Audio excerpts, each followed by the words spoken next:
সামনে আসেন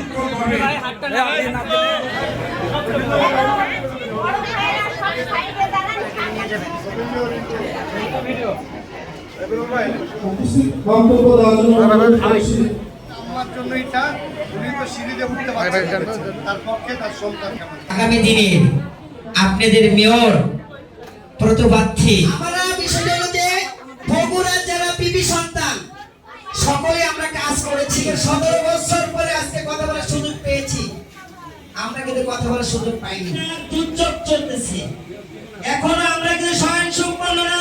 যে ভাইয়া আমরা রাজশাহীতে একটি প্রতিবন্ধী হসপিটাল করতে চাই, আমি শোনার পরে আমার খুশি লেগেছে এবং আমি গর্ববোধ মনে করেছি। এই কারণেই যে তারা যদি হসপিটাল করতে চায়, আমার রাজশাহী মহানগরের সিটির মধ্যে আমরা জায়গা দিতে পারবো না, এটি তো হতে পারে না। সেই জন্য আমি জায়গার দায়িত্ব নিয়েছি।